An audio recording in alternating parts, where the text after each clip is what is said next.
So today's job is to build a build stand, no pun intended, so I can work on this 5-inch gauge Britannia loco. It's a Model Works stroke Winson kit. So I've working on a previous 5-inch gauge loco. I'm not particularly strong, so what I've done in the past is made these. So this is the front chassis plate of the loco, so that will bolt into here. I need to make some spaces up for that, and that secures the loco there, and the loco can then spin. And because it's a scissor jack, sorry, it's a bit, the sun's a bit bright. You can also lift the chassis up as well. At this end, we've got a bar. Again, it's on these are pillow blocks, a scissor jack, and then on the rear of the chassis, there's a slot, so we should be able to attach it in there. So I'm hoping that will be strong enough to lift the whole loco. So I was lucky enough to score some of these really heavy duty German casters from work, or from my old work. And these, I think these are rated at something like 200 kilos each. That's what the requirements. It needs to be strong enough. It needs to have space for these lifting points, for the rotating points. It needs space to put a rail in that's probably detachable. I've got these rolling road sections as well, so it would be nice when we're a bit nearer the end to be able to slot those in somehow. Okay, so I've mocked up the base how I think it's going to go roughly. I need to remove a couple of inches off each end. I kind of want to keep these bracing parts in the middle, so it's only 2 more cuts, so not a big deal. Okay, so that's all of the casters welded on. Feel free to critique my welding. I literally MIG weld about once a year, so and it shows. So there it is on its wheels. It rolls quite freely. They're very good quality casters, made in Germany, obviously. Yeah, that rolls really nicely, so I'm pleased with that. I'm welding today using my Sabora Pocket Turbo 130 MIG welder. I've had this for about 30 years. That's what I've learnt to weld on, which is what happens when you have an original Mini. Yeah, I'm not quite on maximum, so I'm on. So that shows the maximum height of the lifting platform. So that gives us about 60 centimetres between this height and the top of here. To my eye, that looks a little bit high, so I might drop it down 10 centimetres. What I'm really worried about is tipping. So you can see it's quite narrow, so I'm obviously worried about it tipping this way.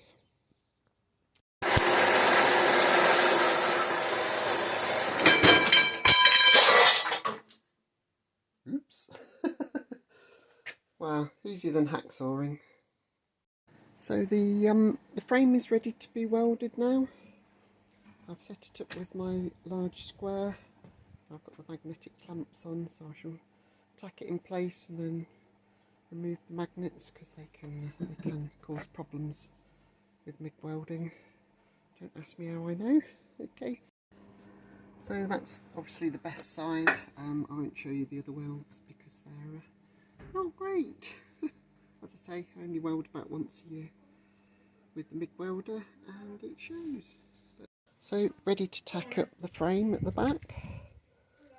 So that's one end done. So this end will be fixed, so I can add some extra bracing at the bottom. Bring you back tomorrow once I've figured out how to make this end adjustable. So good morning, it's another day. I've figured out how I'm going to attach the moving end of this build stand. So what I've got is I've got two pieces of U-channel which will sit on the chassis, and I shall weld the this frame to the two offcuts, and then they can slide this way.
Okay, so that's the moving section is sort of finished.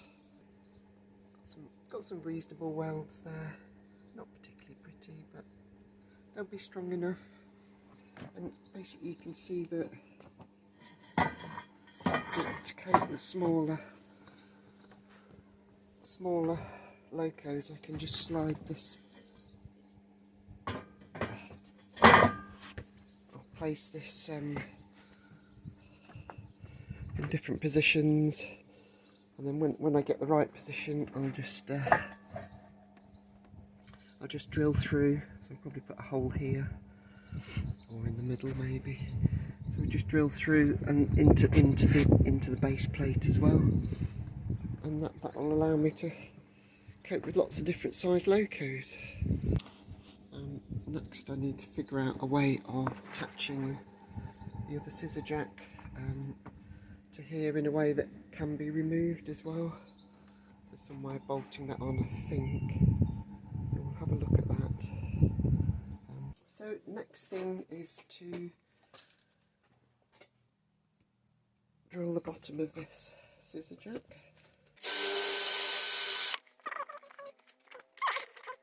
I'm drilling these for M6 bolts. I've got a couple of M6 bolts holding this in position.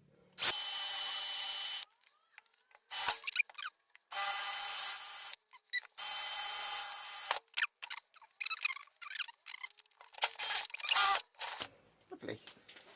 Oh, that wasn't too bad. Okay, we'll clean it up with a file.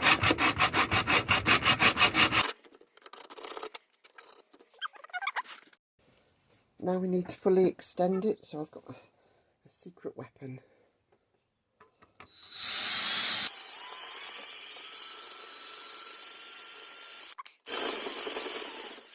There we go. That made things very easy. I need to mark where the where the holes go next, so I'll do this one first.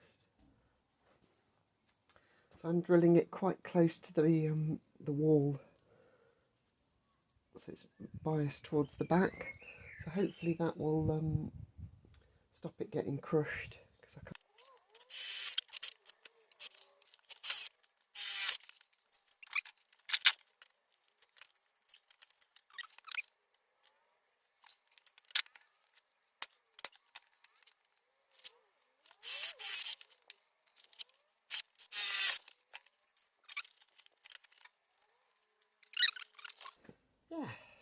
looks really good. So I'll get some bolts on those and we'll start putting it together and see what it looks like. That's the movable frame now complete. So that's bolted on. The next job is to change these adapters. So this is the rear of the chassis, the drag beam. You can see that's the grate there. If I come over, you can see that the hole for the drag beam is there, and obviously this. If I come above, you'll be able to see that this is at the moment too short. And then on this end, the front buffer beam actually isn't attached at the moment, so we can see quite easily what we need to do. So we need to, where we've got this very small screw here, I think we'll drill out, we'll drill this out for a bigger bolt. So these holes are a nice fit on a M8 bolt. So what I'm going to do is drill out these existing holes and tap them M8. I've drilled and tapped holes there. I think we're just about get that in. So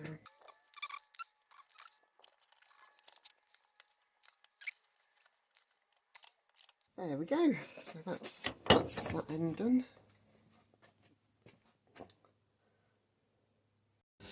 So I've extended this. Just welded it on just now, so it's very hot. I just need to clean up the welds a bit so it'll actually go in the slot. So we're now ready to trial fit the chassis. I've got this really handy lifting truck, sack truck. So I'm going to lift this up and then slide the build stand underneath it. So I'm really pleased with that. It's something I've been putting off for quite a while. I'm not sure if G-clamps are the correct answer there, but to be honest, I think that would work for the time being. I might drill through just to give it a bit more strength, but for the time being, G-clamps are pretty good. So I hope you found that interesting. Like, share, subscribe, and I'll see you in the next one.